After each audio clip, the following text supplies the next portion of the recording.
Il y a 15 milliards d'années, en une fraction de seconde, le Grand Bang originel consacre le triomphe de la matière sur l'antimatière. L'univers vient d'être créé, et avec lui les lois de la physique.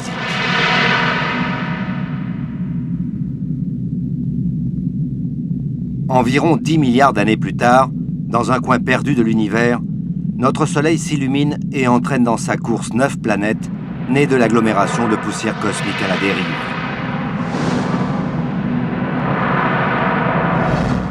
La troisième planète, en partant du Soleil, tourne à la distance idéale de 150 millions de kilomètres. Toujours en fusion, elle est promise à un destin exceptionnel, recevoir la molécule de la vie.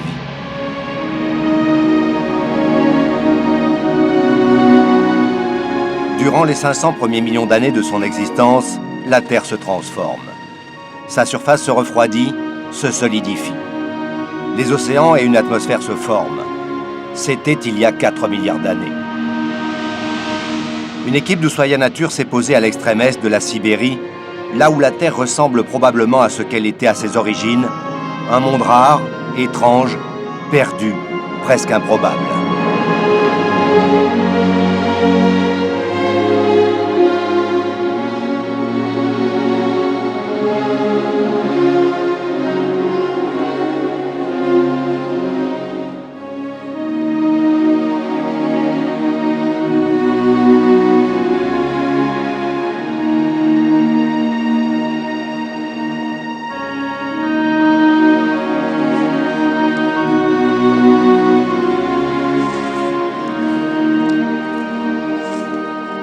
Soit l'endroit où le regard se porte sur l'horizon, c'est autant de cônes quasi parfaits. Le plus beau d'entre eux, cette silhouette splendide, le Kilutcheskoï, l'orgueil du Kamtchatka. C'est sans aucun doute le plus haut volcan de toute l'Asie et un des plus hauts volcans du monde, 4850 mètres. D'ailleurs, le manque d'oxygène se fait cruellement sentir, saupoudré de scories et de cendres.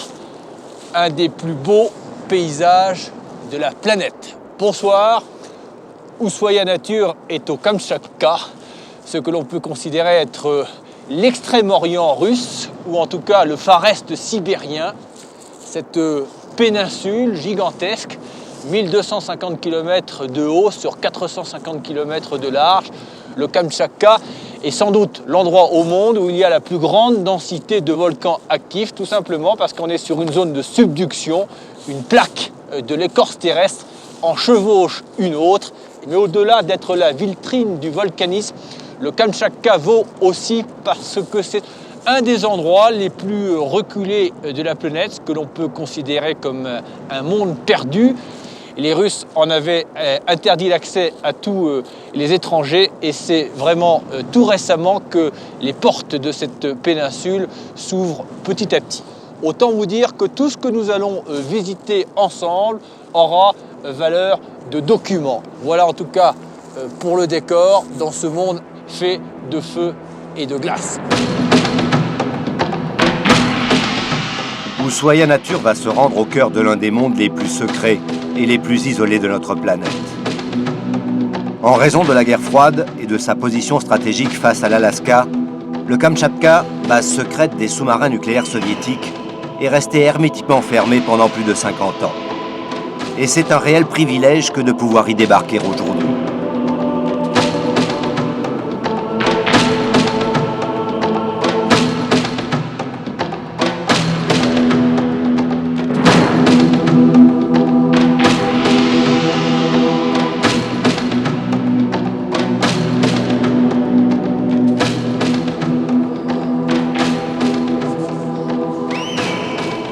Ce que l'on va faire ce soir, c'est mener de front deux expéditions aux antipodes l'une de l'autre et alternativement nous passerons de l'une à l'autre. La première évidemment ici au Kamtchatka à partir de notre camp de base que l'on a établi au pied d'un autre volcan un peu plus petit que celui-là mais au moins tout aussi beau, le volcan de Kronoski qui surplombe le lac du même nom à partir duquel nous irons rayonner en autonomie complète avec des hélicoptères. Il faut dire que c'est le seul moyen de visiter le Kamtchatka. Et puis, parallèlement, nous irons dans le sillage du Marion Dufresne, qui est le bateau des terres australes françaises, accompagner des scientifiques qui vont faire l'inventaire de toute la faune et de la flore au fin fond de l'océan Indien, notamment l'île Crozet, l'île Amsterdam et principalement les Kerguelen dans les 50e hurlants. Les Kerguelen qui sont ces petites possessions françaises et qui ont en commun avec le Kamtchatka d'être parmi les plus beaux échantillons terrestres de la nature souveraine. La vie là-bas comme ici a pu et peut encore s'y épanouir sans être en quoi que ce soit contrarié par la présence des hommes. Voilà, d'un côté le Kamtchatka, de l'autre les terres australes françaises, je l'espère pour eux le plus beau des voyages au cœur d'une grande nature.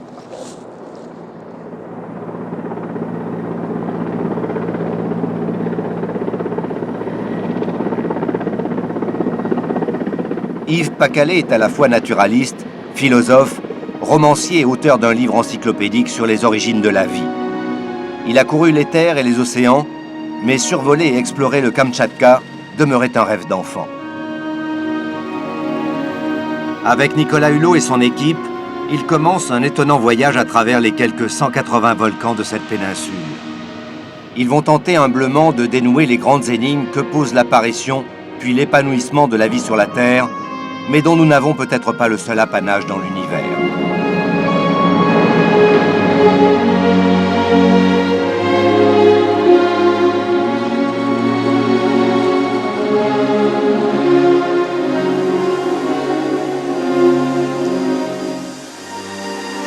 Elle fait un joli vol. Superbe, oui. On a fait un tour devant ce volcan qui était une merveille d'architecture minérale. On était subjugué par cette perfection de forme. Et puis alors ces nuages de fumée qui s'élèvent au sommet, qui sont la preuve que là, dans le ventre de la Terre, à la fois ça remue, ça bouillonne, ça sort, ça se prépare à dégager et un jour ou l'autre à faire une explosion magnifique.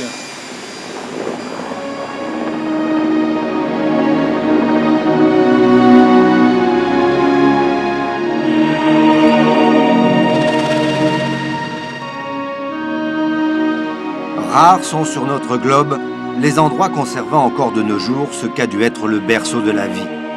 Situés aux antipodes l'un de l'autre, le Kamtchatka et les terres australes et antarctiques françaises sont sur ce point exemplaires.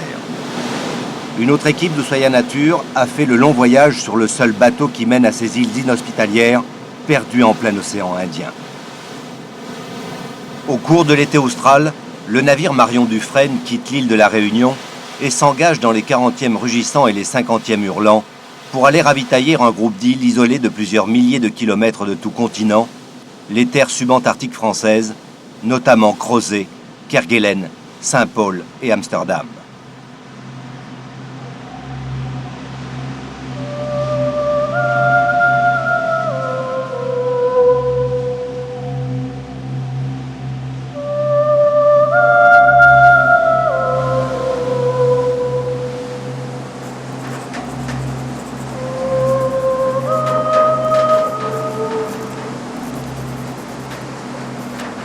On va descendre jusqu'à Crozet sur ce segment, sur cette ligne droite là, qui va nous prendre environ 4 jours et demi. Ensuite de Crozet à Kerguelen, on aura 2 jours et demi de transit. On rejoindra vraisemblablement directement Amsterdam. Voilà donc le voyage typique, une rotation typique sur les îles australes françaises. Une soixantaine de techniciens, biologistes, océanographes, archéologues et un artiste peintre ont embarqué pour mener des recherches sur ces lointains rochers et assurer la maintenance des stations scientifiques. Pendant le voyage, certains d'entre eux travaillent sur la communication entre les animaux. Leurs recherches en acoustique ont déjà permis la mise au point d'un système sonore qui effraie les oiseaux sur les aéroports.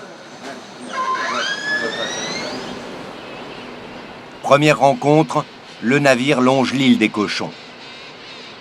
Une immense tache de 30 hectares apparaît.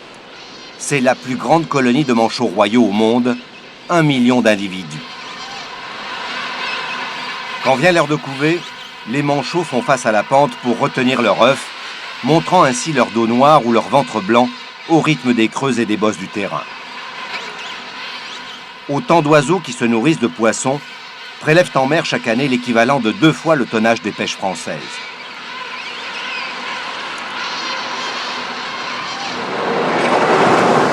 4 heures plus tard, le Marion Dufresne est en place à Crozet.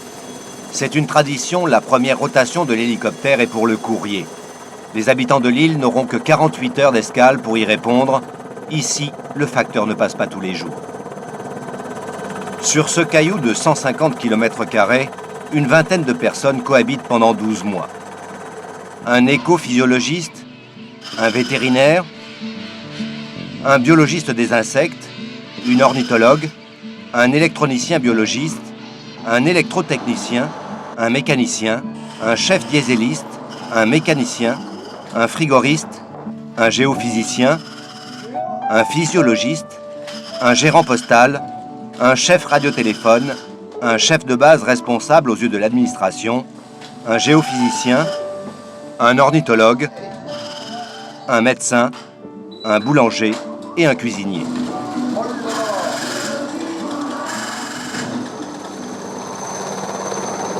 Pour ces exilés volontaires, l'arrivée du bateau constitue un événement. À peine débarqués, les nombreux sacs postaux sont traités en urgence.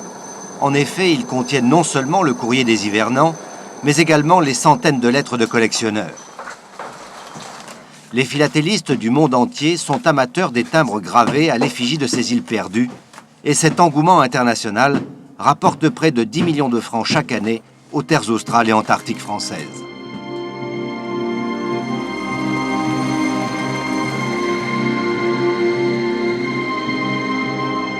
Nourriture, combustible, bungalow, l'administration des terres australes et l'Institut polaire installent souvent de véritables camps pour les scientifiques qui ont besoin de travailler en dehors de la base. Chaque été austral, profitant de la clémence du temps, les chercheurs de toutes disciplines étudient la faune extraordinaire et peu farouche de ce sanctuaire unique au monde.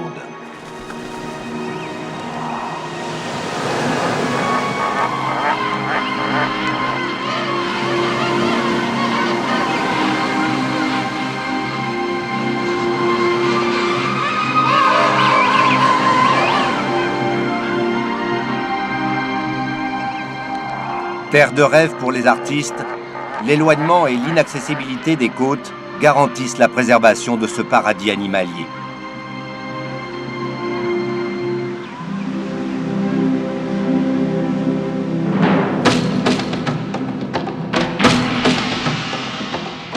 « 15 000 km au nord-est des Kerguelen, les hommes d'Ushuaïa Nature volent en direction de la caldeira d'Uzon.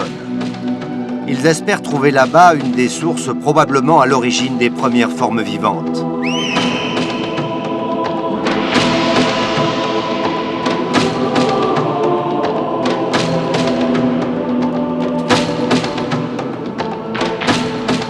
En chemin, ils survolent une vallée née des convulsions du système volcanique le plus actif du Kamchatka. Ici, le 1er janvier 1996, des explosions cataclysmiques ont fissuré la croûte terrestre, anéanti la vie dans les lacs et les rivières et décapité le cône du volcan Karimski. Comme tous les volcans de la ceinture de feu, il est né de la tectonique des plaques. On a tendance à oublier que l'ensemble de l'humanité est à la dérive, plus ou moins rapide sur ces plaques qui glissent sur le magma fluide. Ces fameuses plaques qui soit s'écartent, soit se frottent, soit se chevauchent, comme ici, qui crée ce qu'on appelle un phénomène de subduction. La plaque pacifique s'enfonce, en donnant d'ailleurs naissance aux plus grandes fosses océaniques de la Terre, frotte en s'enfonçant, et le frottement échauffe la Terre, qui donne lieu à ces remontées de magma très peu fluides. Donc elle a tendance à se bloquer dans la cheminée volcanique. Et quand les gaz s'accumulent en dessous, d'un seul coup, le volcan explose tout simplement et donne lieu à un cataclysme. Il y a des volcans ici qui ont perdu sur une seule explosion volcanique plus de 250 mètres de leur cône. Une partie de la montagne tout simplement disparaît sous forme de poussière, poussière et monte jusqu'à parfois 30 000 mètres dans la stratosphère. et donne lieu à des changements climatiques qui peuvent durer plusieurs années et qui ont des influences sur la totalité de la surface terrestre.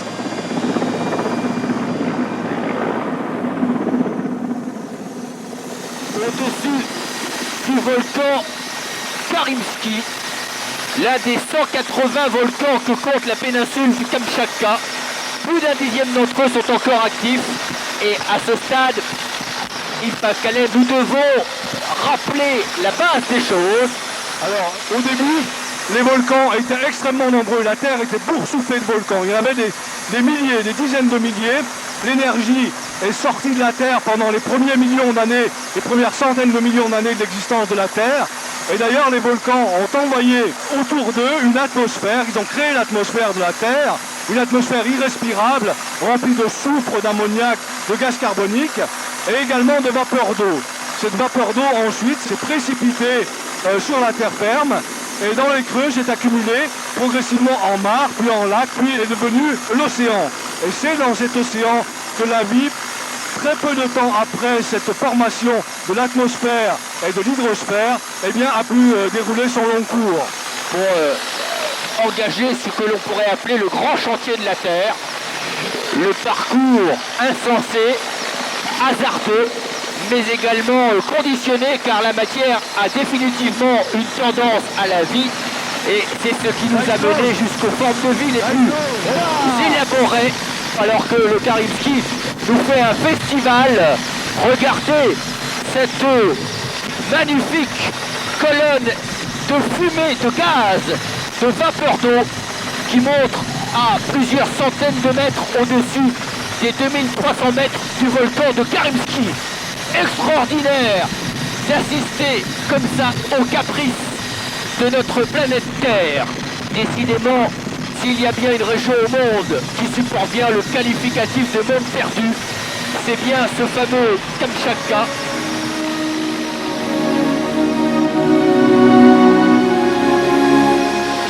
Voilà, on va maintenant s'éloigner du volcan Karimsky vers la caldeira d'Ouzone, autre spectacle gigantesque.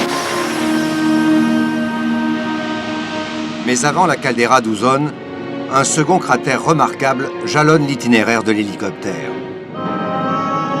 Il y a 4 milliards d'années, les océans étaient à l'image de ce lac acide, quasiment dépourvu d'oxygène, tout comme l'atmosphère. C'est pourtant de cette soupe primitive que vont surgir les premières cellules vivantes. Des bactéries qui vont se multiplier et proliférer dans des proportions phénoménales. L'algue bleue fait partie de ces premières bactéries. Elle invente la molécule de chlorophylle capable de transformer le gaz carbonique en oxygène. Pendant 3 milliards d'années, la chimie des océans et de l'atmosphère se transforme lentement. Cette évolution offre un jour la possibilité aux cellules de respirer. Le règne animal apparaît, il rejette le gaz carbonique nécessaire au règne végétal qui commençait à s'asphyxier.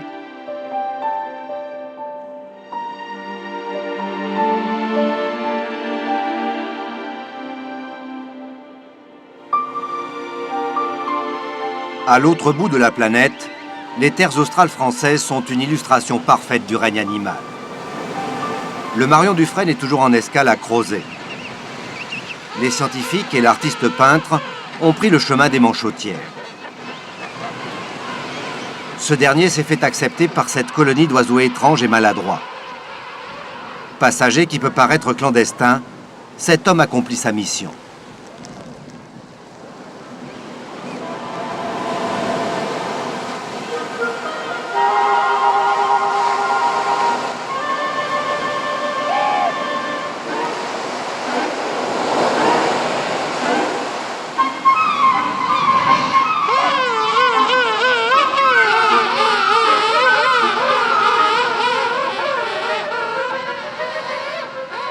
Chaque manchot chante pour essayer de trouver un partenaire et gare aux concurrents.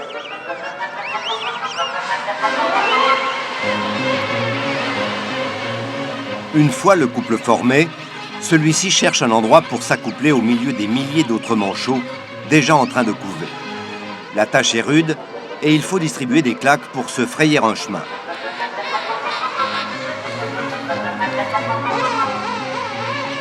L'accouplement n'a rien de très intime et il faut veiller en permanence au coup de bec des jaloux.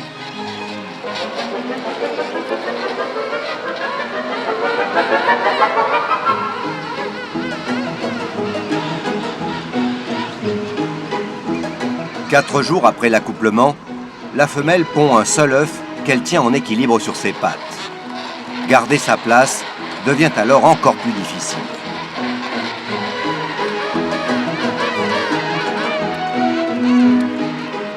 Mâles et femelles vont se relayer tous les 6 ou 7 jours pour couver. Ne se reconnaissant pas à la vue, il ne reste que le chant pour identifier son partenaire et être bien sûr de passer son œuf au bon compagnon. Mais un prédateur peut ruiner toute cette entreprise, le squat.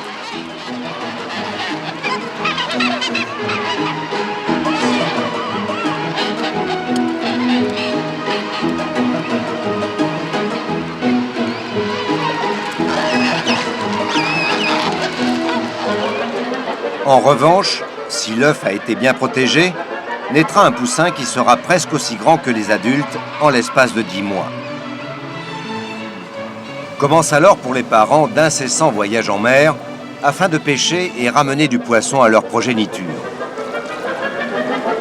Maladroit à terre, le manchot peut nager à 30 km/h sous l'eau.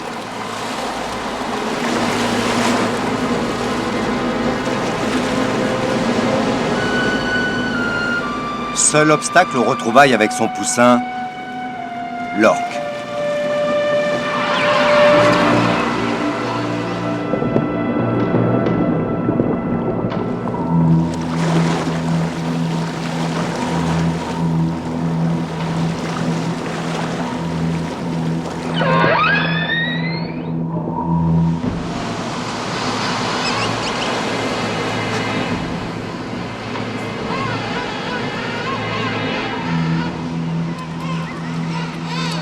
Ces oiseaux ne seront pas les seuls à faire les frais du grand prédateur.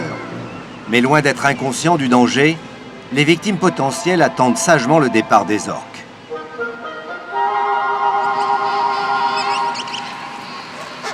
L'estomac bien rempli, le manchot regagne sa zone géographique de départ, où doit en principe se trouver son poussin.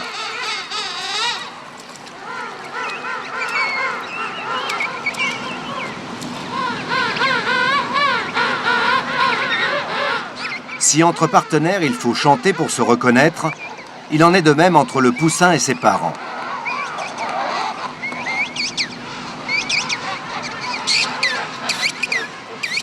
Certain de ne pas s'être fourvoyé, l'adulte régurgite à plusieurs reprises de la bouillie de poisson pour alimenter son rejeton.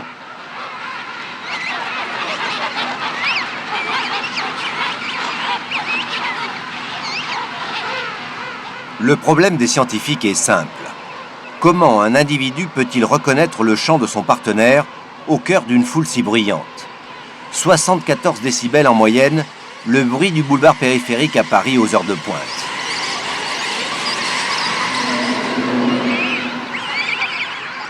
Comment fonctionne cette reconnaissance vocale ?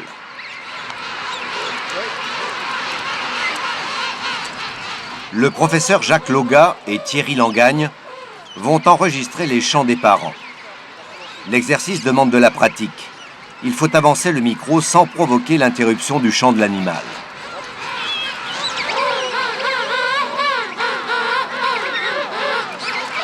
Une fois le chant du parent enregistré, on bague son poussin.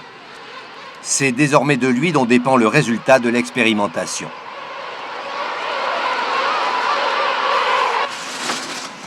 On retrouve le chant d'un des parents du poussin 182 qu'on a eu tout à l'heure dans la rivière. Donc le chant est ici. Le voilà. Et on va l'écouter. Et on s'est aperçu au cours des expériences que les oiseaux commençaient déjà à répondre alors qu'on n'avait pas diffusé entièrement le signal. Et donc on a cherché à savoir quelle était la plus petite unité sonore qui permettait aux poussins de reconnaître leurs parents. Et cette plus petite unité, on l'a trouvée, elle est là.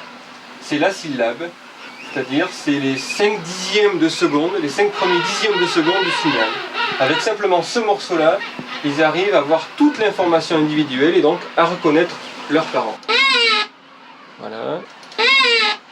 Et là-dedans, il y a toute la signature acoustique du parent. Individuelle. Simplement, elle est répétée sur le chant en entier, puisqu'il faut voir que dans la colonie, il y a un bruit de fond énorme, et donc les oiseaux vont répéter l'information individuelle un certain nombre de fois pour être sûr qu'il y en ait au moins une qui passe correctement dans le milieu. Le chant devient ainsi le véritable code-barre du manchot. Premier test sur le poussin 182. Reconnaît-il le chant complet de son parent? Top.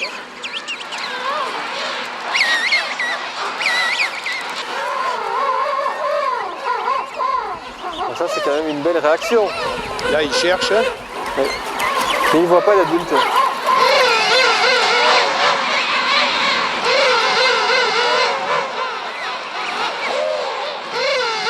Manifestement, chaque poussin réagit au chant de son géniteur.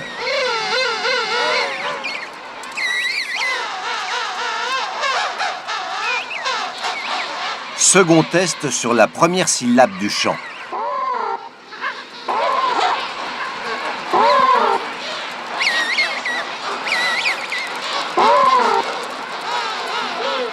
Et ça marche encore.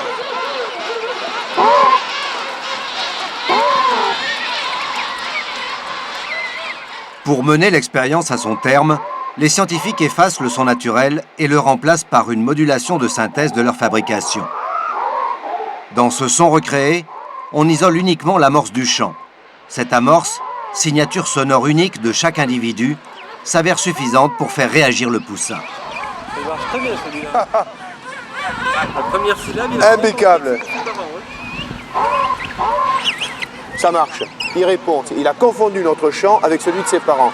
C'est donc bien que l'hypothèse qu'on avait sur la signature est vérifiée par l'animal. On n'est pas complètement manchot, Thierry. Ils ont percé leur petit secret. leur petit secret. Si nous sommes capables de recréer artificiellement les syllabes d'un langage animal, à terme, une forme de communication pourra peut-être s'établir entre l'homme et les animaux. Mais à ce jour, les manchots gardent encore la magie et la poésie de leur vocabulaire.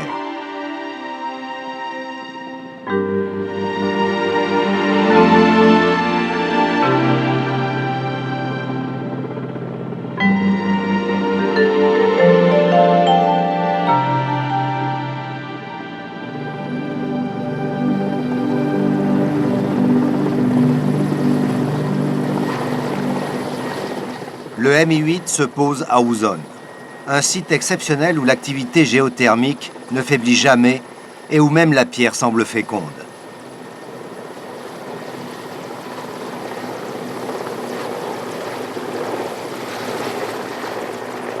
Nicolas et Yves se retrouvent au cœur du système volcanique, à quelques centaines de mètres de cette maison de bois ayant servi de refuge aux scientifiques venus étudier l'incroyable géobiologie du milieu.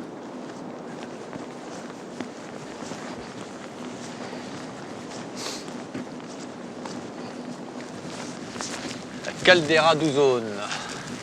Extraordinaire. Ça, c'est une des merveilles du Kamtchatka. On voit bien les lèvres qui bordent la caldeira, qui fait la forme d'une ellipse qui doit faire à peu près 13 km dans sa plus grande longueur et 7 ou 8 dans sa largeur. Et ce sont les vestiges de ce qui fut un immense volcan à l'origine. Exactement, on est dans une caldeira, c'est-à-dire un chaudron avec ses dernières fumées, mais il faut imaginer, il y a 40 000 ans, c'était tout autre chose. C'était au-dessus de notre tête une énorme montagne, un cône volcanique qui montait à 4 000, 5 000 mètres, on ne sait pas exactement combien. Il s'est produit un cataclysme formidable. Tout le sommet de la montagne a explosé et est parti dans la stratosphère sous forme de cendres. Et en même temps, comme dans la terre, la chambre de magma s'était vidée, eh bien tout s'est effondré. Le résultat, c'est ce système extraordinaire où l'activité volcanique est résiduelle mais magnifique. Cet endroit est absolument unique, magique.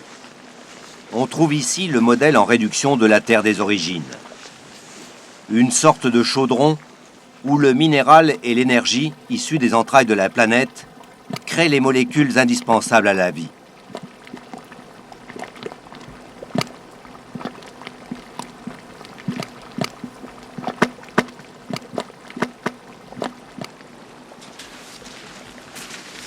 Hyper lourd. Là, Ça c'est la patte avant, c'est l'empreinte d'une empreinte. Hein. la patte avant, la patte arrière. Incroyable. Voilà, la différence de taille. Il a... C'est fou la taille des pattes. Hein. Alors que c'est jamais que le plus gros carnivore qu'il y a sur Terre, enfin carnivore terrestre. terrestre, oui. Dans les mers, on a l'orque qui est un petit peu plus gros, mais là c'est vraiment quelque chose d'énorme. Marche plantigrade. Qu'est-ce qu'on fait, on le suit? Ces empreintes montrent que les ours affectionnent la caldeira d'Ozones. Les plantigrades viennent là pour se réchauffer, mais aussi pour profiter des vapeurs minéralisées bienfaisantes dispensées par la terre en effervescence. Ça c'est passionnant.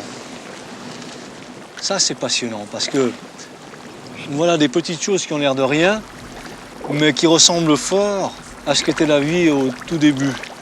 Ce sont des bactéries en colonie, parce que les bactéries, c'est des microbes. Normalement, on ne les voit pas. Donc s'il y en a beaucoup ensemble, on arrive à les voir. Mais c'est vraiment des bactéries qui ressemblent comme 2 gouttes d'eau à celles qui ont commencé la vie il y a 4 milliards d'années. Tu veux dire que c'est la vie à son stade le plus sommaire, quoi. Le plus sommaire, la cellule la plus simple qui puisse exister, elle est là, dans ces bactéries-là. Alors ce sont des bactéries bizarres pour nous, parce qu'elles ressemblent à ces archéobactéries qui vivaient il y a 4 milliards d'années. Et elles vivent de la chimie du soufre. Ce sont des bactéries chimiques. Thermophiles aussi. Alors thermophiles, ça veut dire qui aiment la chaleur. Et on peut en avoir une preuve très rapide. Je te confirme parce qu'elles vivent dans une eau à 80 degrés. 80 degrés. Et ces formes d'existence qui n'ont l'air de rien sont en fait nos plus lointains ancêtres. C'est un peu émouvant de voir ça. C'est la première représentation d'une certaine organisation, parce que si on comprend bien le schéma, c'est que la matière de base qui permet de former des molécules, c'est-à-dire les atomes, sont arrivés de l'espace quand ils ont formé la Terre, et que la Terre, petit à petit, par les volcans ou par ce type de manifestation, a restitué les éléments pour donner naissance à la vie et à toute la chaîne évolutive qui a permis d'aboutir aux hommes et aux ours. Et ce qu'il y a de très étonnant, c'est qu'il fallait effectivement ces matières de base, comme les atomes, mais d'autres éléments, comme le soleil, mais aussi l'atmosphère qui a été formée par la fumée des volcans, sans laquelle, sans ce bouclier, aucune vie épanouie n'aurait été possible sur Terre. Il fallait une chance supplémentaire à inventer des molécules extrêmement compliquées qui avaient 2 propriétés, savoir se reproduire et capturer l'énergie extérieure pour pouvoir grandir et se reproduire. Et cette molécule essentielle, c'est la molécule de l'ADN. Et la première fois qu'elle est apparue, elle est apparue dans des cellules minuscules microscopiques qui là sont groupées. C'est très émouvant parce que nous descendons de ce genre de petites choses. 4 milliards d'années ont donc été nécessaires à la vie pour passer de la première bactérie à l'homme. Tous deux ont le même code génétique.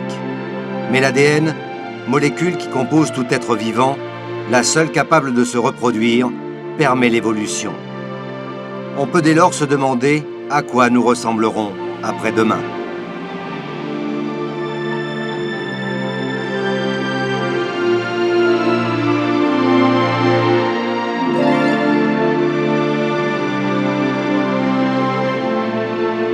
Nicolas Hulot et Yves Pacalet ont atteint l'autre extrémité de la caldeira d'Ozones et rejoint le reste de l'équipe. Le survol de ce creuset de vie peut commencer.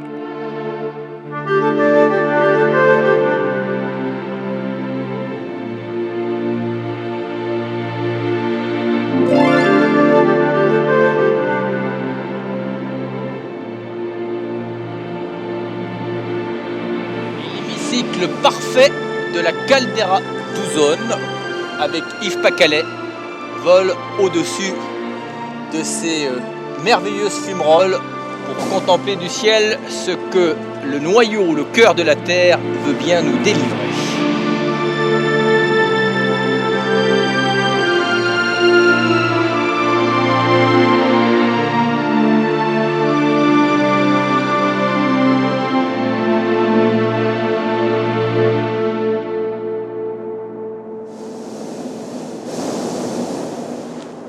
Nous avons vu les fureurs de la Terre, aux origines de la Terre, avec les volcans, le Tchouktcheskoï, le Semyatchik et son lac acide, le Karimski qui nous a explosé devant la figure avec une beauté.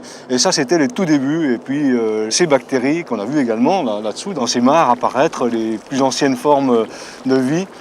Tout ça s'est développé. Ces bactéries ont quand même, à un moment donné, eu cette intelligence, si on peut dire, en tout cas cette ruse de la vie incroyable, d'inventer la sexualité, d'inventer les cellules modernes, les cellules à noyau, qui ont permis l'apparition des végétaux, des champignons et des animaux. En tout cas, ce qui est très émouvant, c'est de se dire que de ces petites fumerolles, de ces bouches qui sont des contacts directs avec le cœur de la Terre, c'est sans doute par là que la vie est passée et s'est immiscée avant effectivement cette prodigieuse aventure que l'on appelle l'évolution.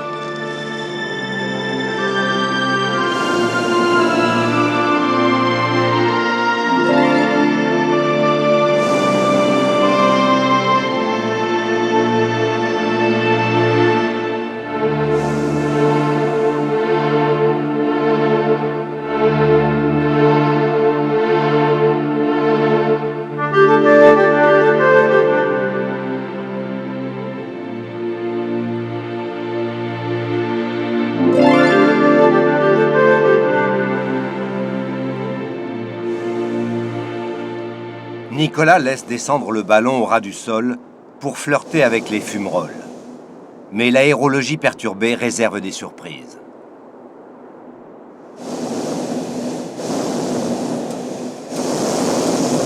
C'est pas grave, t'inquiète pas, tiens-toi bien.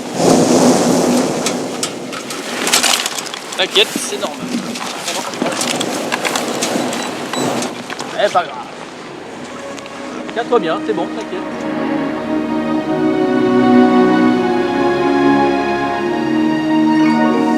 Un petit rouleau. Bon.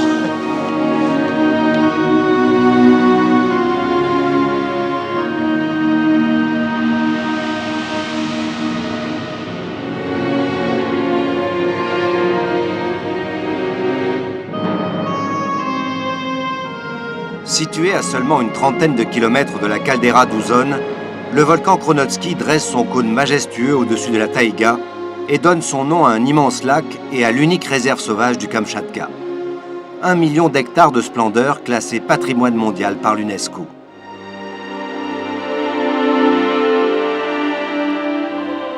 Ushuaïa Nature a obtenu le privilège de pouvoir dresser son camp au pied du volcan, là où existe déjà une sorte de base scientifique plus ou moins abandonnée depuis que le pouvoir russe a donné d'autres priorités à son économie. Alors, how are you? Would you like some tea maybe? Coffee? Tea? So, because at first itself lake is very important for fishes, for example. Yevgeny Lobkov est un de ces irréductibles chercheurs, résolument optimiste et généreux. Il explique que ce lac a vu le jour il y a 10 000 ans, à la suite d'une monstrueuse coulée de lave crachée par le Kronotski.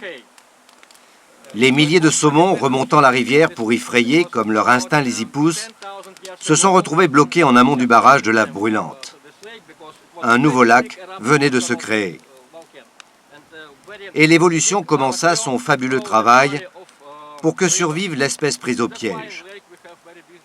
En quelques milliers d'années, les grands saumons sont devenus génétiquement programmés pour garder une petite taille et permettre ainsi de conserver l'équilibre des réserves alimentaires du lac, bien moins riche que l'océan. Un exemple révélateur de l'histoire de l'évolution des espèces qui s'opère d'ordinaire sur des millions d'années.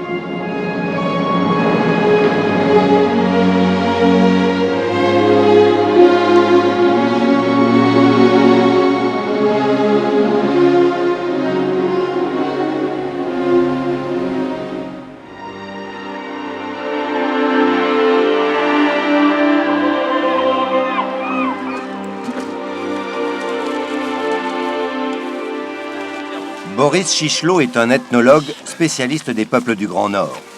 Il sera le guide d'une équipe d'Ushuaïa Nature partie à la rencontre des nomades de la toundra, les Koryaks et les Tchouktches. Vous êtes à quelle distance ici, Boris?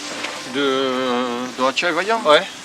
À peu près 1300 km. Ah oui, donc là vous faites tout le Kamtchatka du sud au nord. Là. Voilà. Vu la proximité de tous ces groupes ethniques avec le détroit de Bering, qu'on pouvait franchir à pied à la dernière glaciation, on peut penser que les Indiens d'Amérique du Nord qui ont essaimé, qui sont passés par le détroit de Bering, ont une souche commune avec ces populations indigènes du Kamtchatka ou... Oui, d'ailleurs on pense que les ancêtres des Amérindiens, ils ont passé par Sakhalin et Kamtchatka, en longeant. Ça veut dire que les ancêtres des Américains sont russes. Si on raccourcit l'histoire. Oui, il vaut mieux pas. Bon allez, bon voyage. Merci.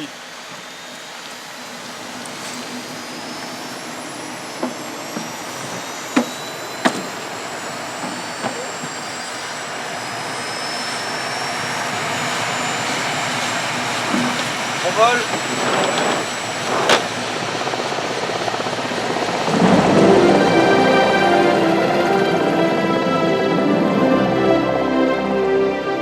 Dix heures de vol seront nécessaires pour atteindre le territoire des Koryaks. Un voyage de 1300 km du sud au nord de la péninsule, sans jamais survoler la plus petite bourgade ni la moindre route.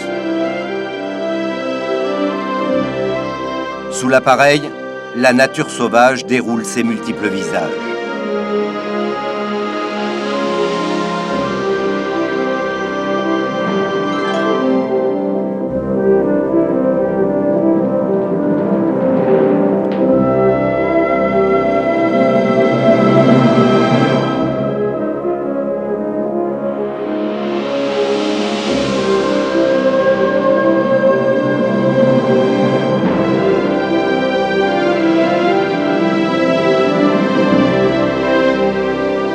Pendant ce temps, Nicolas et Yves essaient de rejoindre Evgueni, leur guide russe, parti la veille en aval et sur l'autre rive de la rivière Kronotsky à la recherche des grands ours bruns.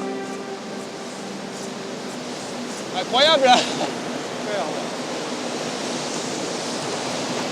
Les eaux fougueuses de la rivière Kronotsky, barrière devenue infranchissable pour les saumons et qui est le garde-manger préféré des ours qu'on va peut-être, je l'espère, enfin rencontrer. Allez.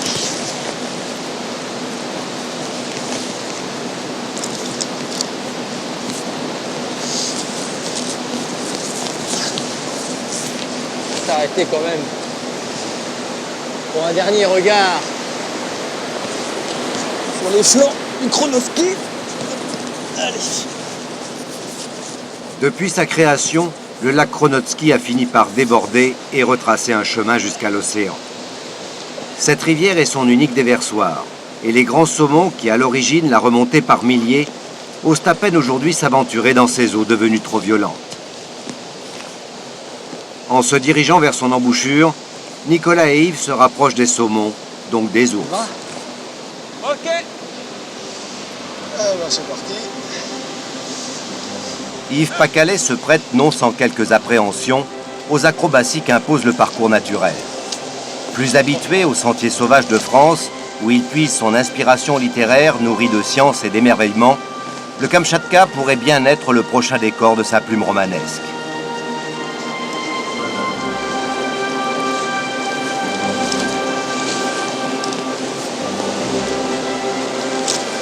Allez hop. Dernier mètre sur les plus durs.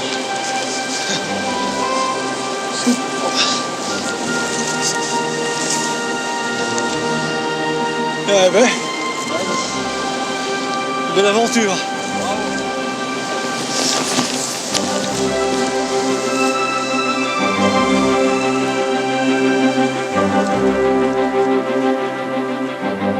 Dans cette nature sublime, il n'est pas surprenant de croiser la route de rennes sauvages. En revanche, il est rare de surprendre un mâle possédant des bois de cette ampleur. Assurément un dominant de son espèce qui partira prochainement se battre à la conquête d'un harem.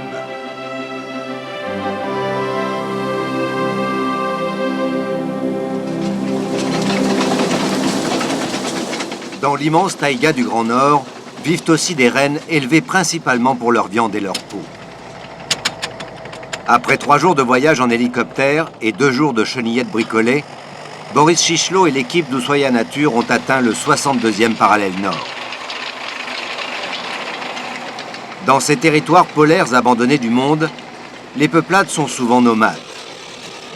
Elles ont axé leur survie autour de l'élevage du renne, un mammifère qui exige une grande mobilité en raison d'une végétation malmenée par le climat sibérien.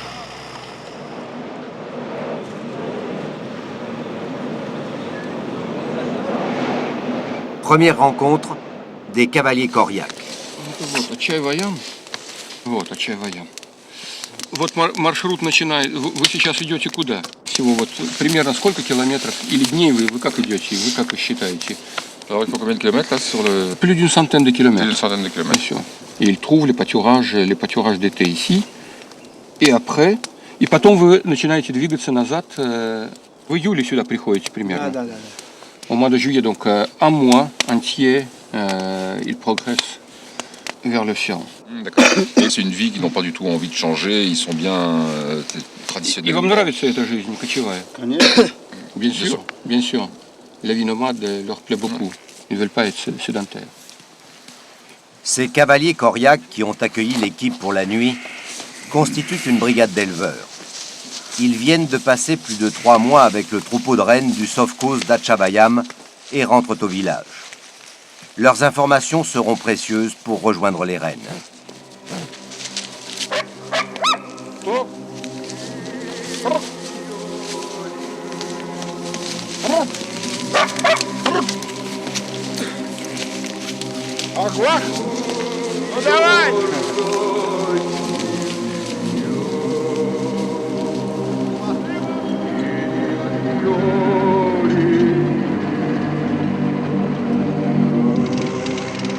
Boris découvre enfin le troupeau dont les cavaliers lui avaient révélé le pâturage. Une rencontre à un moment fort de la vie de ces hommes.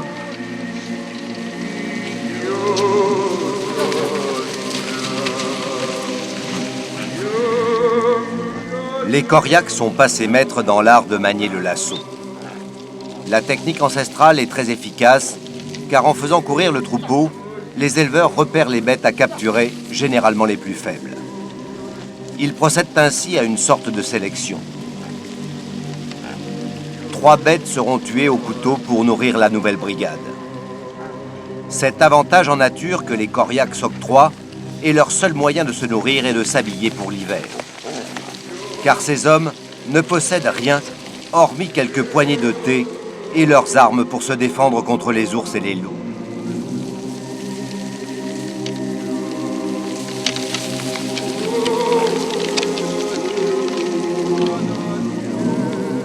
L'élevage de rennes dans l'extrême nord de la Sibérie ne correspond plus à aucune réalité économique. Depuis la chute de l'Empire soviétique, la viande est devenue inexportable en raison du coût du transport qui ne peut s'effectuer qu'en hélicoptère.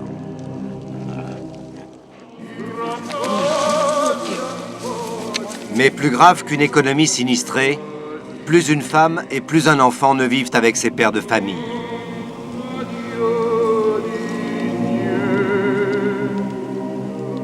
Boris suit l'évolution des Koryaks depuis longtemps et il s'inquiète de plus en plus de leurs conditions de survie. À cause du nivellement entre les peuples de l'ex-Union soviétique, les nomades de Sibérie ont fait l'objet d'une vaste campagne d'intégration. Les séquelles de cette normalisation sont aujourd'hui considérables. Comme pour beaucoup de nomades, la sédentarisation s'est imposée. Et pour comprendre les Koryaks, il faut rencontrer les femmes qui se sont fixées au village russifié d'Atchebayam, situé à 6 heures de Chenillettes. On dit que là-bas, la plus vieille d'entre elles, imprégnée des traditions chamaniques, raconte l'histoire de son peuple, descendant de la grande civilisation du renne.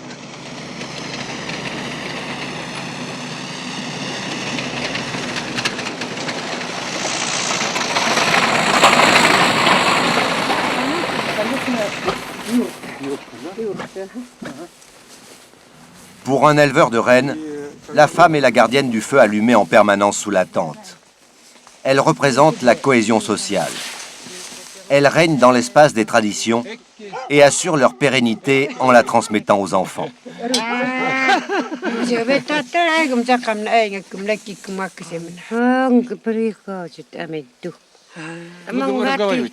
Sans elles, que deviendraient les hommes devant un foyer éteint? Où trouveraient-ils le réconfort après des jours et des nuits passés à suivre les rennes en pleine toundra?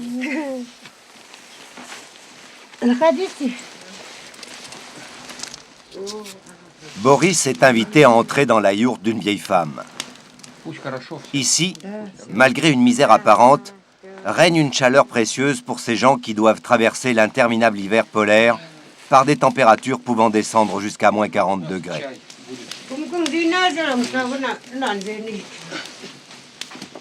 On lui propose d'essayer le costume traditionnel. Certes, l'habit ne fait pas le moine, mais dans ce costume en peau de renne, Boris sera certainement mieux accepté par l'esprit du feu domestique.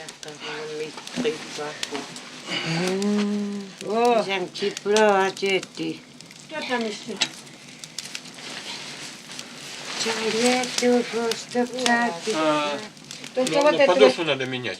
Дай подошву. И вот эти вот вовремя. Только недавно, в 20 веке стало жить вот так. А до этого почти что мы в каменном веке. Переход слишком резкий. Я устала говорить. Tandis qu'une des femmes entame une danse traditionnelle sous l'influence d'une amanite tumouche, la vieille femme explique combien la vie des Koryak a été bouleversée depuis sa tendre enfance. Depuis la révolution du début du siècle, les chamans ont été déportés. Les enfants ont été éloignés de leurs parents, placés dans des internats, contraints d'apprendre le russe et de renier en bloc leurs coutumes.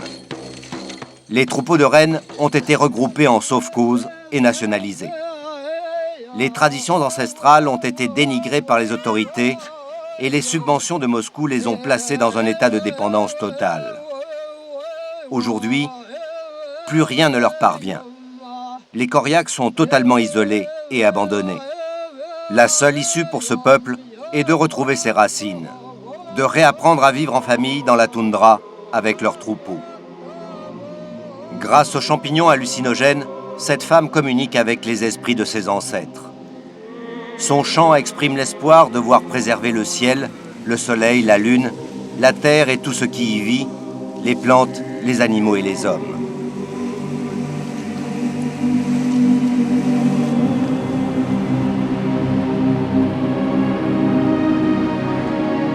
Bien plus au sud, Nicolas Hulot et Yves Pacalé ont retrouvé Evgeny Lobkov, parti en éclaireur localiser le terrain de chasse favori des ours. Regarde, Nicolas. Ces baies sauvages, c'est très bon pour les ours. Et pour les hommes aussi, mais particulièrement pour les ours. En français, ça s'appelle le raisin d'ours. Et ça, Vaccinium, c'est l'érel. L'érel, qui est la même famille que la myrtille. Et les ours mangent trois sortes de baies qui complètent leur régime de saumon, leur donnent des vitamines. For local people of Kamchatka, it's very important. Yes. So, look please, Regarde là-bas, j'ai l'impression de voir des ours. Tu peux peut-être mieux les voir avec tes jumelles. Des rennes? Yes. Just there? Yeah. Okay. Ah oui. Where is the wind? Le vent vient de l'ouest. On peut passer de ce côté et ensuite seulement remonter jusqu'aux ours.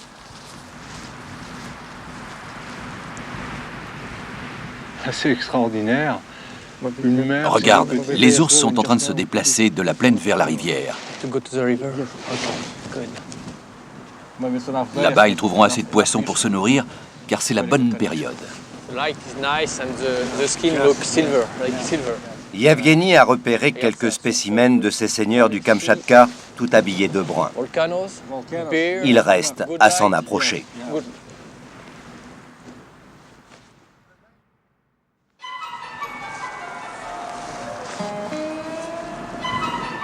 La très sauvage réserve de Kronotsky au Kamchatka héberge la plus grande population d'ours bruns de la planète. La même espèce que celle des Pyrénées, mais d'une force supérieure à celle du fameux grizzly des Rocheuses américaines.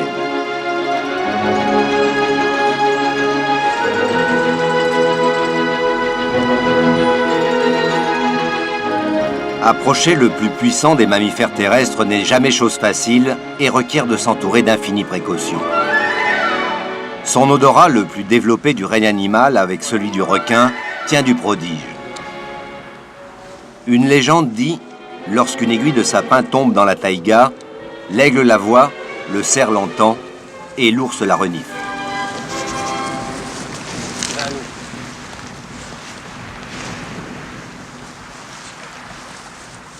Avec les grands primates, l'ours passe pour être l'une des créatures les plus proches du genre humain. Il y a 30 000 ans, l'homme de Cro-Magnon disputait ses abris de chasse à l'ours des cavernes, son concurrent direct, qu'il élimina de la planète.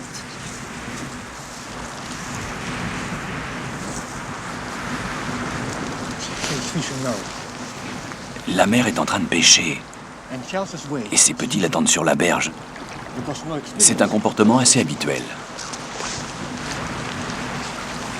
Regarde, le petit, il hésite à se mettre à l'eau. Elle a pêché un saumon en 2 temps 3 mouvements. Déjà, on essaye de faire la même chose. Omnivore, comme l'homme d'aujourd'hui, toujours son unique prédateur, ce plantigrade à l'allure pataude est capable de se servir de ses griffes acérées pour cueillir délicatement les baies, crocheter un saumon ou éventrer l'observateur trop imprudent.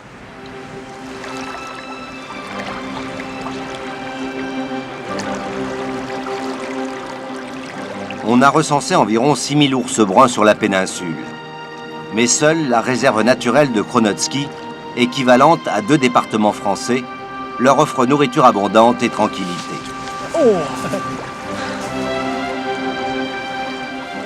Cette région est recouverte par la neige 8 mois durant. Au sortir d'une hibernation de plus de 6 mois, les ours, qui ont perdu plus d'un quart de leur poids, se concentrent près des rivières regorgeant de saumon. Cette profusion de poissons régule en grande partie l'ensemble de l'écosystème du Kamtchatka.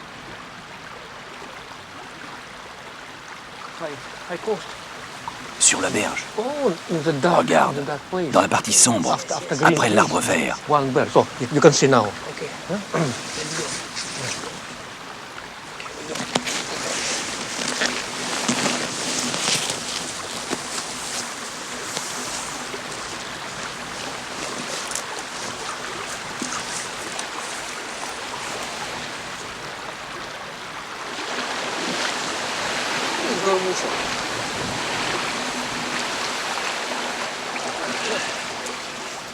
Après la reproduction, les saumons meurent tous, c'est leur destin. Leurs tissus vieillissent en quelques jours, leur défense immunitaire s'effondre. Ils sont attaqués par toutes sortes de champignons et de maladies. Et c'est une vraie énigme que cette mort rapide. Des scientifiques sont en train d'ailleurs d'étudier pour essayer d'en tirer au contraire des molécules qui pourraient ralentir notre vieillissement à nous. Et peut-être qu'une partie de notre destin est contenue dans le destin tragique de ce saumon qui a donné la vie et qui est mort ensuite. This is a female. Female. Yes. Yeah.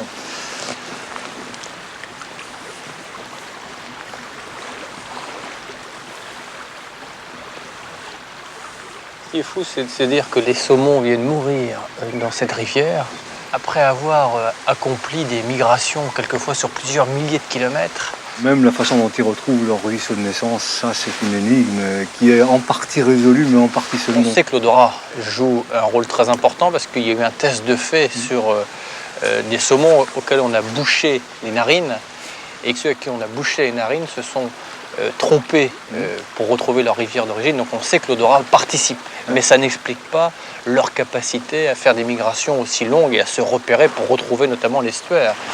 Alors on pense aussi que pour retrouver l'estuaire, ils ont ce sens du poisson extraordinaire qu'on appelle la ligne latérale. Ils sentent les vibrations de l'eau, donc les courants, et ils s'orientent en fonction des courants. Ils s'orientent probablement aussi en fonction du champ magnétique qu'ils détectent grâce à des organes spécialisés. Et tout ça, effectivement, fait qu'ils retrouvent cette embouchure du fleuve par lequel ils sont passés 4 ans auparavant.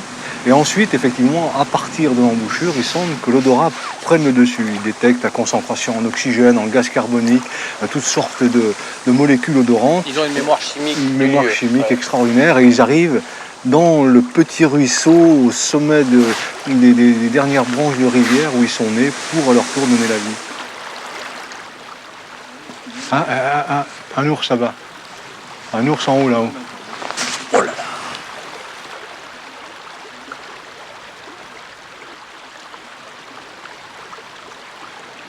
La densité de la population des ours près de cette rivière est telle qu'il n'est pas rare que les femelles et leurs petits se retrouvent nez à nez avec de grands mâles.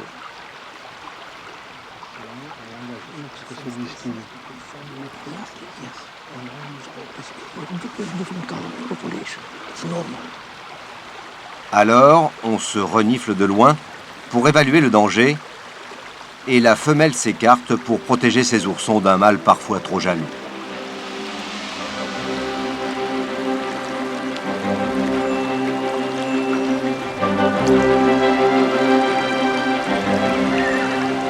Des endroits comme la réserve de Kronoski ou comme les Kerguelen et l'île Crozet restent maintenant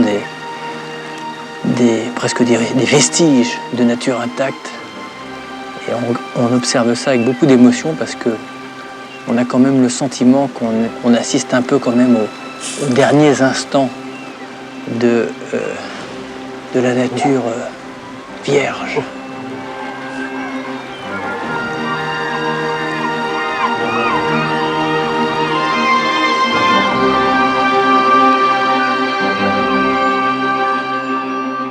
Comme le Kamchatka, les terres australes et antarctiques françaises ont pu conserver la virginité de leur nature grâce à leur situation géographique. Pourtant, certains hommes, au XIXe siècle, avaient cru pouvoir faire leur Eldorado de ces quelques cailloux battus par les flots. Sur la route de sa mission au Kerguelen, le Marion Dufresne fait un détour par l'île aux Apôtres, lieu de naufrage tristement célèbre à la fin du siècle dernier. 44 rescapés ont attendu ici 11 mois, accrochés à la vie sur ce bout de rocher qu'ils partageaient avec des albatros.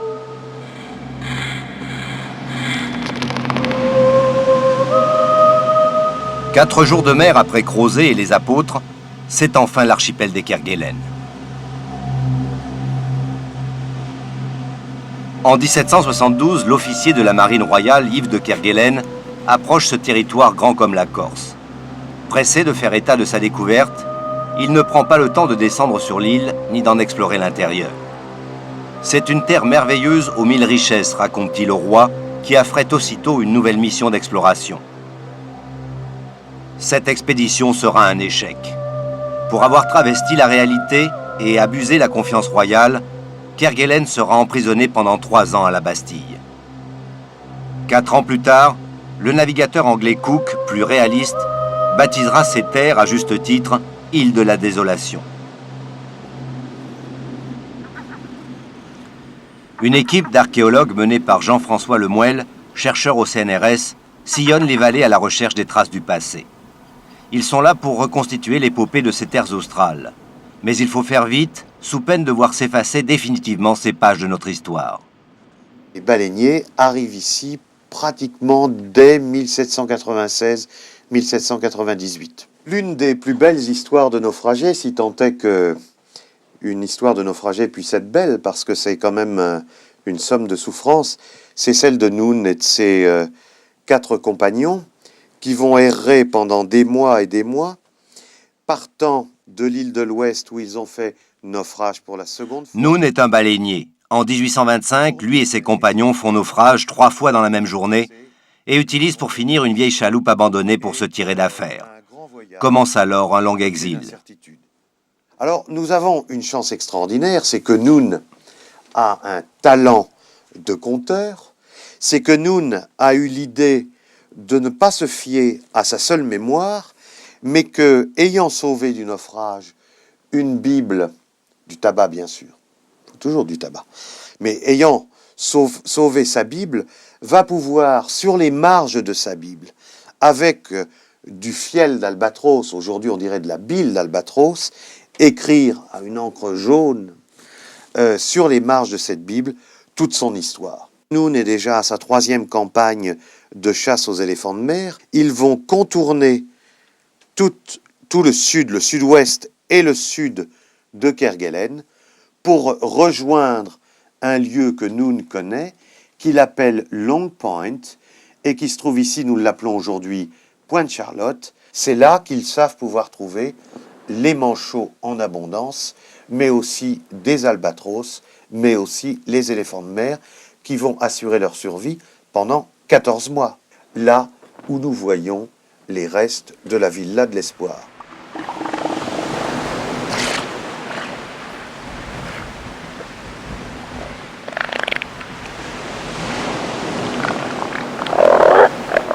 C'est au large de cette plage battue par les vents que le baleinier Noon apercevra ses sauveteurs. C'est en regardant par là, d'un seul coup, l'un d'eux se lève comme ça et aperçoit le Sprightly qui arrive au loin. Imaginez la scène, les 5 compagnons se précipitant sur la grève, allumant des feux avec ce qu'on peut trouver pour signaler leur attention. Il y a une cruelle déception. Le capitaine qui vient les chercher est obligé de leur annoncer que lui est juste en début de sa campagne de chasse. Donc l'aventure de Noon et de ses compagnons ne prend pas fin là. Ça va encore durer 2 ans. Ils vont repartir dans le nord de Kerguelen, du côté des îles Nuageuses. Des histoires comme celle de Noon, il en existe des dizaines au Kerguelen, avec pour certaines une issue bien plus tragique. C'est par solidarité entre marins que les navigateurs du 19e siècle abandonnaient des animaux domestiques sur les îles. En se reproduisant, ils fourniraient la nourriture à d'éventuels naufragés. Un geste qui se révélera dévastateur pour la faune et la flore locale.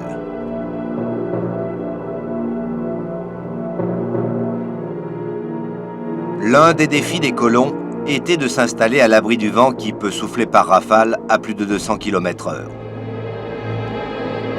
Aujourd'hui oubliée, la vieille station baleinière de Port-Jeanne d'Arc a du mal à rester debout.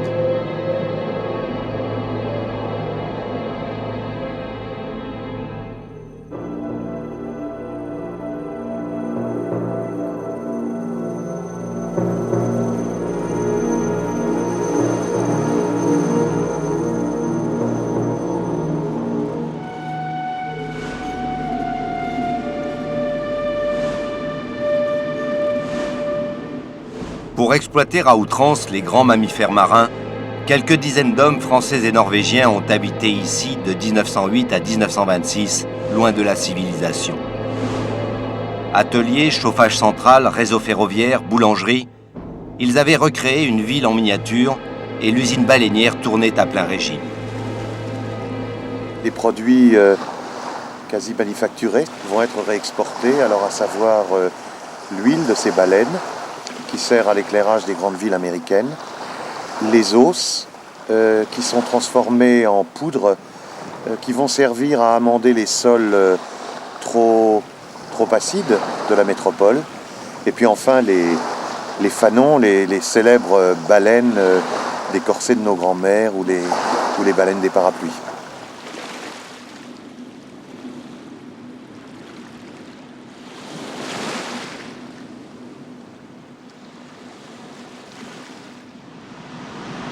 Kerguelen disparaît à l'horizon, le Marion Dufresne met cap au nord. 4 jours de mer pour s'éloigner des caprices des 40e rugissants et se rapprocher de l'île d'Amsterdam.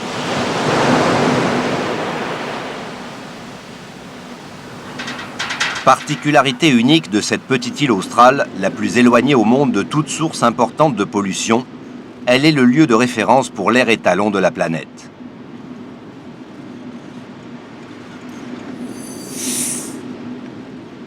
L'étude de cet air, supposé le plus pur, permet d'analyser l'échange de CO2 entre l'atmosphère et les océans et de mesurer au niveau planétaire l'action de l'homme sur l'environnement.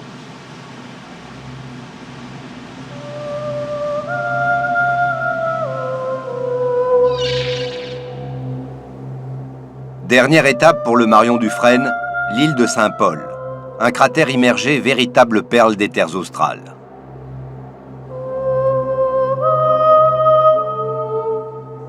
Jean-François Lemuel tente de recoller les morceaux de son histoire, celle par exemple de ces 7 Bretons oubliés ici pendant 9 mois par une entreprise de pêche.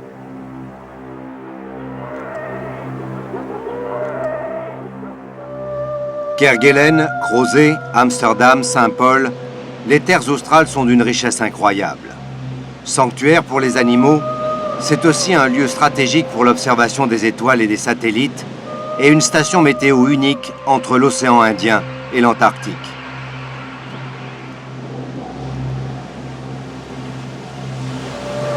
À la grande époque des baleiniers, plus de 700 bateaux sont venus chasser dans ce territoire, massacrant baleines, éléphants de mer et manchots. Aujourd'hui, la nature a repris ses droits.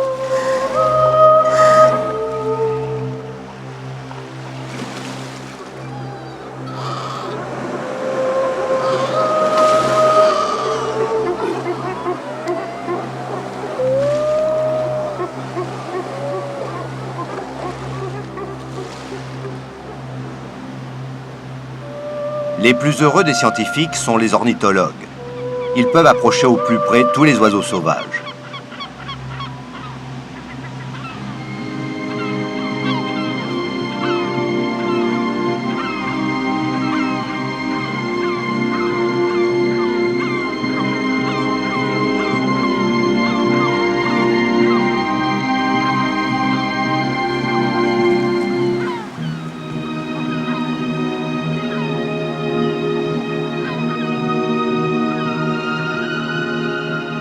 Un jeune albatros géant fortifie ses ailes. Un sourcil noir couvre son petit et un fuligineux retourne au nid. Les oiseaux des terres australes sont placés sous haute surveillance.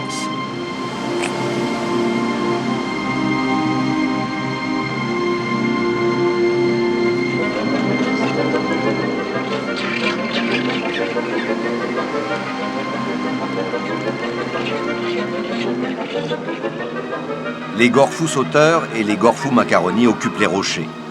Les plages sont gardées par les éléphants de mer et les manchots.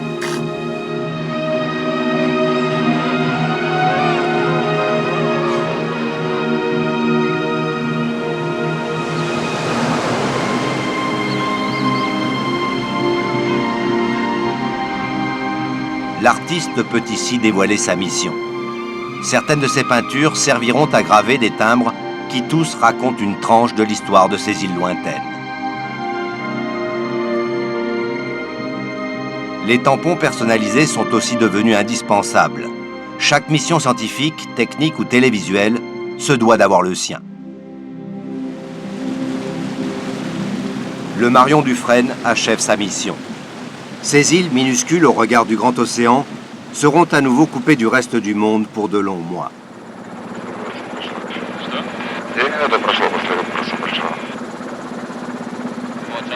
Nicolas Hulot, Yves Pacalet et Evgeny Lobkov poursuivent leur expédition vers la vallée des geysers. Ils observent attentivement les flancs du volcan qu'ils survolent et plus encore le mauvais temps qui arrive.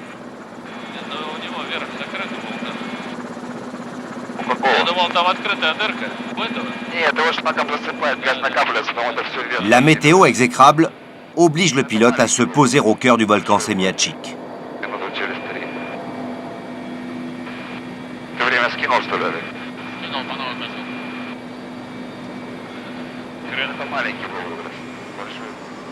Evgeny connaît parfaitement le chemin menant à la vallée des geysers, mais il faudra le faire à pied. L'appareil profitera de la première accalmie pour redécoller.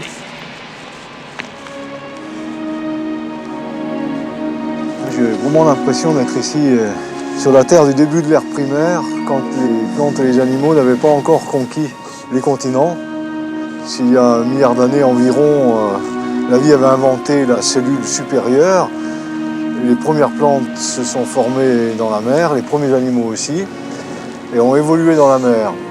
Et c'est il y a environ 360 millions d'années que les premiers poissons cousins des sélacantes, avec des nageoires transformées en pattes, vont ramper sur la terre ferme, devenir des amphibiens ou batraciens, qui eux vont donner des reptiles. Les grands reptiles du secondaire sont fameux et les reptiles engendreront les oiseaux et les mammifères. Cette longue progression de la vie a dû, à un moment donné, escalader la terre ferme dans un environnement qui ressemblait à celui-là. Pas d'arbres, pas d'herbe. Graduellement, la colonisation des plantes, elle a commencé par quoi? Sous quelle forme? Les algues en premier? Voilà, des algues vertes Zantelles qui principalement ont envahi la terre, petit à petit d'abord en poussant au bord des océans, au bord des mares, et puis en grandissant, elles ont donné les mousses, puis les fougères. Ok, let's try here. Les fougères ont donné les conifères, et puis les dernières plantes les plus perfectionnées, les plantes à fleurs, sont apparues à la dernière époque des dinosaures, à la fin de l'ère secondaire, au Crétacé. Les premières fleurs, vraies fleurs, ce sont les magnolias. Ouais, avant, c'était pas la peine puisque les hommes n'étaient pas encore en perspective. La seule justification des hommes, c'est de pouvoir offrir des fleurs aux autres. À cette petite différence près que les fleurs ont surtout été conçues pour plaire aux insectes et pas aux hommes. Je sais bien. Mais merci d'avoir rectifié.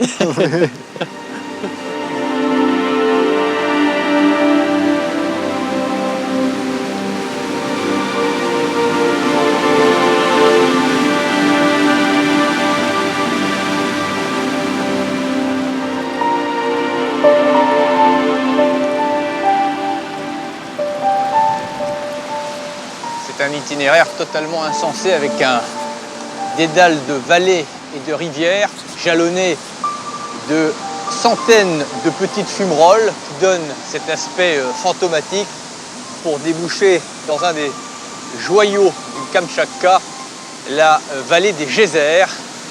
When do they discover and how? Quand et comment ont-ils découvert pour la première fois la vallée des geysers?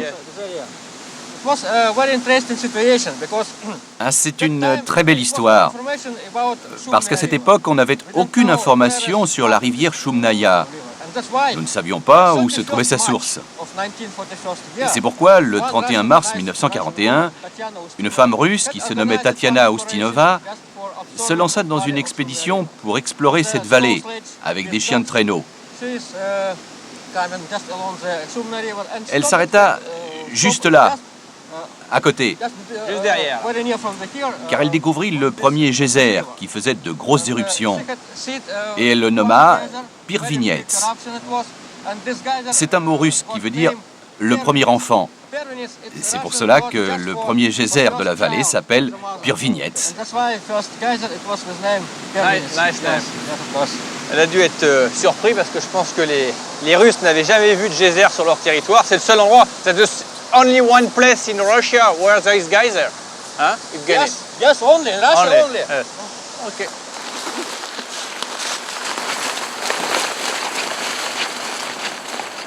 Plus on avance, plus c'est beau. Tu te demandes où l'échelle de beauté va finir par s'arrêter. C'est insensé parce que tu en as le souffle coupé ici. Tu passes d'une vallée à une autre, tu te dis bon, j'ai dû voir ce qu'il y a de plus beau, paf, tu franchis une crête et regarde. C'est un hymne à la beauté du monde, le Kamtchatka.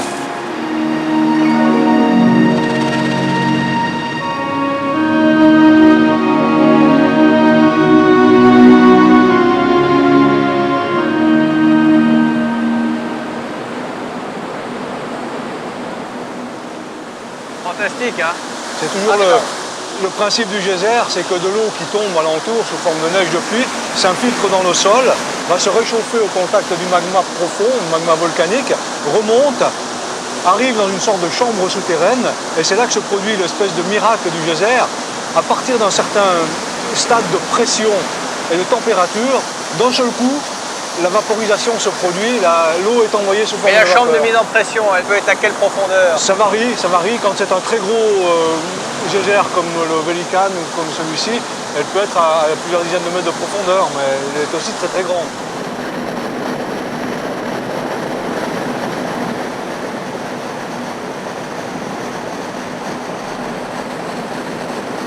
Ça s'explique sans doute par les lois de la physique, Oui. mais enfin, il y a quelque chose quand même de magique, quoi. Non, il colle. Tu trouves ça froid? Why? Parce que ça prend du temps avant de retomber. Mais au début, l'eau est bouillante. Elle fait 100 degrés.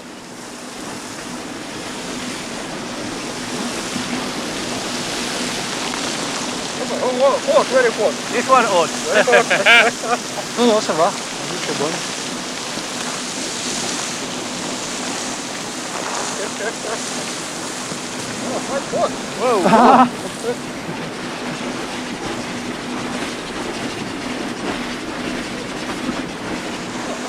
Ce qui est étonnant, c'est À la fois le mépris qu'on a, nous autres les hommes, pour ces phénomènes naturels, ça nous paraît quelque chose qui est tellement commun, habituel, qu'on n'y pense même plus, on n'ose même plus les regarder. Mais surtout, on devrait bien savoir, nous, que de tous ces phénomènes, eh bien, on est à la fois la conséquence, par cette longue chaîne de la vie qui a commencé avec les bactéries, et on dépend également, on en dépend tous les jours. On croit qu'on est indépendant des phénomènes naturels, on n'est absolument pas. Et dans cette féerie aquatique, mêlée de vapeur et de gaz, il y a l'illustration parfaite que définitivement la nature est belle, même si ces convulsions ont trop souvent des conséquences tragiques. S'il y a un souhait à avoir à ce stade-là, c'est que ces 4 milliards d'années, pour arriver à une forme de perfection, eh bien jamais l'homme, brutalement, ne fasse en sorte de revenir à cette période-là et que nous allions dans notre nouvelle ère vers peut-être ce qu'il faudrait appeler l'âge de raison. Nous n'avons que 3 millions d'années, nous, c'est-à-dire que nous sommes les plus récents, parmi les plus récents. Nous sommes orgueilleux, nous croyons tout savoir, nous en savons bien peu, il suffit de s'interroger sur ce qu'il y a dans ces profondeurs d'un geyser pour découvrir l'étendue de notre ignorance. Et je crois que dans l'ensemble de cette biosphère dont nous sommes une partie, nous avons à nous émerveiller et nous avons aussi à pratiquer la vertu du respect. Les hommes se concentrent en bien des points de la planète. Ils usent parfois irrémédiablement ce qu'ils trouvent à sa surface. Heureusement, il existe des havres de paix comme le Kamchatka et les terres australes, où la nature s'épanouit sans entrave au seul rythme de l'évolution. Alors ici, nous avons quelque chose d'extraordinaire, une argile rouge. Alors, il est possible, parce que nous sommes sûrs de rien, que la vie soit descendue de l'espace par l'intermédiaire d'une comète. Il est possible qu'elle soit née dans le cœur de l'océan, soit dans l'écume de l'océan, soit dans les profondeurs même de l'océan, dans les sources hydrothermales, voire même dans le basalte des volcans. Mais l'hypothèse la plus probable, c'est ça. Et cette argile rouge, ici, est probablement l'image même du ventre qui a accouché de la vie.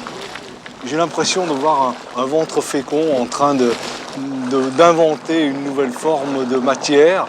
Cette matière, c'est la vie, cette matière, c'est les bactéries, les plantes, les animaux, et tout au bout, les hommes. En tout cas, si on cherchait à connaître les coulisses de la création, à défaut de trouver le cuisinier, on a trouvé une des cuisines. Et c'est probablement dans ce type de marmite que la vie, ou toute une partie de la vie, a commencé son long périple. Et c'est devant ce spectacle et tous ceux que nous avons en file indienne derrière nous que s'achève ce périple au Kamchatka qui a été providentiel en découverte. Nous aurons allègrement franchi 4 milliards d'années d'évolution pour revenir au stade le plus sommaire, à l'empreinte des premiers pas de la vie, là où elle était encore uniforme, et puis au fur et à mesure de son long parcours, elle est devenue de plus en plus sophistiquée pour céder à une profusion d'êtres et de formes, la variété. En tout cas, il y a une chose qu'on retiendra ici, c'est que le minéral a accouché du végétal et de l'animal, et cette association entre les trois règnes lointaines dans nos origines doit nous permettre de nous projeter dans l'avenir, car il ne faut jamais que l'homme n'imagine un seul instant que son sort est distinct de celui du reste de la planète. Nous sommes sur un même navire, dans une même maison. D'ailleurs, éco en grec, ça veut dire la maison. Écologie, c'est la science de la maison. Et c'est quelques petites clés de cette science qu'avec Evgueni et Spakalet, nous vous avons livré ce soir dans ce bon voyage. Souhaitons qu'il y ait des gens comme Evgueni qui sachent tant prendre soin de leur nature et de leur environnement, car ces mondes perdus méritent toute notre attention. Merci Yves, et pardon Merci encore Nicolas. pour les atterrissages un peu brutaux en montgolfière. Il était parfait. Et Evgueni, спасибо большое. Спасибо и вам. Мне было очень приятно работать с вами. И добро пожаловать в следующий раз на Камчатку. Я обязательно покажу вам новые места. Je suis sûr qu'il nous a dit de revenir au J'ai Kamchatka. pu comprendre aussi. You can be sure we will come back. Okay. Good to meet you. Thanks.